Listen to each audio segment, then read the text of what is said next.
नमस्कार, सुमन्स किचनमध्ये आपलं स्वागत आहे। आज आपण दूध न आटवता, खवा न वापरता झटपट अशी केशर बासुंदी कशी बनवायची ते पाहणार आहोत।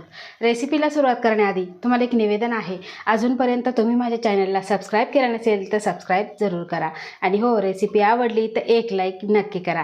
चला तर मग रेसिपीला सुरुवात करूया। आता आपल्याला बासुंदी बनवायची, त्यासाठी मी 1 लिटर म्हशीचं दूध घेतलेलं आहे आणि हे दूध आपल्याला तळापासून ढवळत राहायचं आहे आणि आपल्याला 5 मिनिटं हे उकळून घ्यायचं आहे। शक्यतो दूध हे म्हशीचंच घ्या, म्हणजे ते घट्ट असतं आणि बासुंदीसुद्धा आपली ही मलाईदार दाटसर होते। दुधाला उकळी आलेली आहे आणि तुम्ही इथे बघू शकता, छान अशी उकळी आलेली आहे आणि तळापासून मी ढवळत राहिलेले, म्हणजे खाली अजिबात लागणार नाही। आता आपल्याला झटपट मलाईदार बासुंदी बनवायची आहे, त्यासाठी गॅसवर मी कढई गरम करायला ठेवली आहे आणि त्यामध्ये घालायचं आहे आपल्याला 2 चमचे साजूक तूप। आता यामध्येच घालायचं आहे आपल्याला इथे 10 चमचे मी दूध पावडर घेतलेली आहे आणि त्यानंतर इथे मी 6 चमचे पिठी साखर घेतलेली आहे आणि यामध्येच घालायचं आहे आपल्याला इथे अर्धी वाटी गरम पाणी।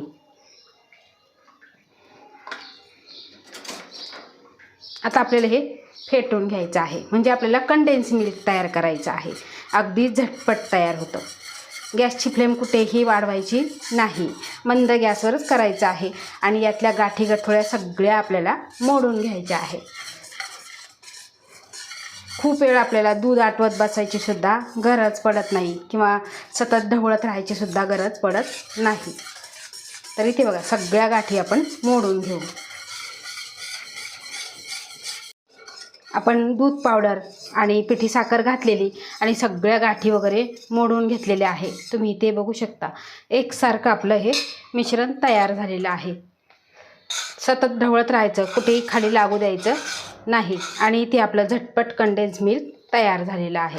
तुम्ही इथे बघू शकता, अजून 2 मिनिटे आपल्याला हे आटवून घ्यायचं आहे। 2 मिनिटांनंतर दाटसर असं आपलं हे कंडेन्स मिल्क तयार झालेलं आहे। तुम्ही इथे बघू शकता, यामुळे चवही छान येते, खवा वापरायची सुद्धा गरज पडत नाही आणि एकदम दाटसर अशी ही बासुंदी तयार होते। आता यामध्येच घालायचं आहे आपण जे दूध उकळून घेतलेलं, ते यामध्ये आपल्याला घालायचं आहे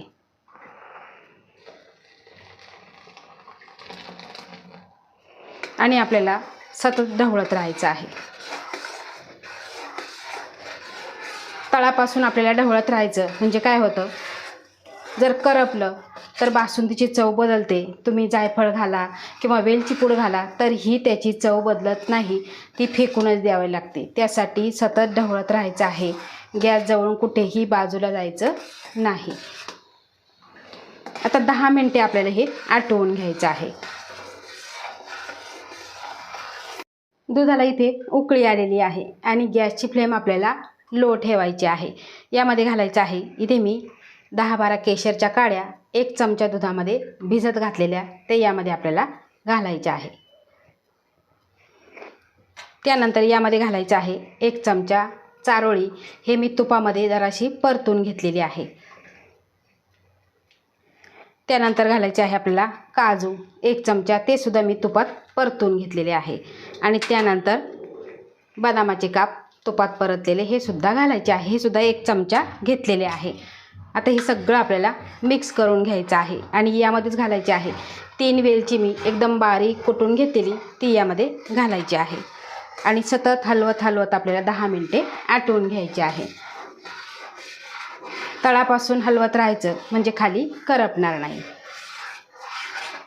ज्यावेळेस आपण बासुंदी बनवतो तर सगळ्यात महत्त्वाची टीप म्हणजे तळापासून ढवळून हलवत हलवत राहणे, ही महत्त्वाची टीप आहे, म्हणजे बासुंदी आपली चविष्ट होते आणि खराब होत नाही। त्यासाठी आपल्याला सतत हलवत राहायचं आहे। तर आता बासुंदी आपण आटवून घेऊ।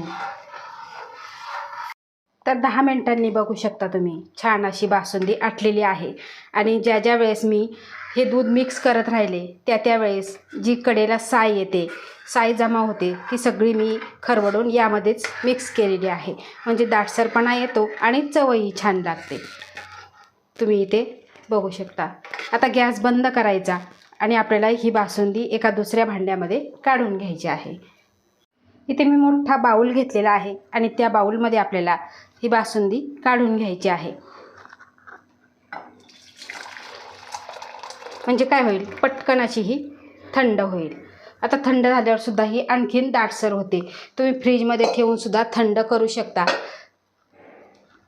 अशी पटकन थंड होते आणि अशी थंड करून रूम टेम्परेचरला थंड करून मग फ्रीजमध्ये ठेवायची. मस्त अशी दाटसर बासुंदी तयार होते. आता ही आपण पूर्णपणे थंड करून घेऊ. आता जरी तुम्हाला पातळ वाटत असेल, पण जशी जशी थंड होईल तशी ती दाटसर होते. बासुंदी आपली रूम टेम्परेचरला थंड झालेली आहे. तुम्ही इथे बघू शकता. अतिशय सुंदर अशी ही बासुंदी तयार झालेली आहे. आता ही बासुंदी तुम्ही पुरीबरोबर खाऊ शकता, चपातीबरोबर खाऊ शकता, अशी ही चमच्याने पिऊ शकता. पण ज्यावेळेस रूम टेम्परेचर पूर्ण थंड होते त्यावेळेस फ्रीजमध्ये ठेवायची आणि थंड थंड अशी पुरी आणि बासुंदी खायची. अप्रतिम लागते. आता गुढीपाडवा आलेला आहे आणि गुढीपाडव्याला श्रीखंड बनवलं जातं, बासुंदी बनवली जाते. याआधीसुद्धा मी श्रीखंड कसं बनवायचं, अगदी झटपट कसं बनवायचं त्याचीसुद्धा रेसिपी दिलेली आहे. तुम्ही ती माझ्या चॅनलवर बघू शकता. आणि तुम्ही इथे आपली ही बासुंदी खाण्यासाठी तयार झालेली आहे. तर तुम्हाला माझी ही बासुंदीची रेसिपी कशी वाटली हे मला कमेंट करून नक्की सांगा.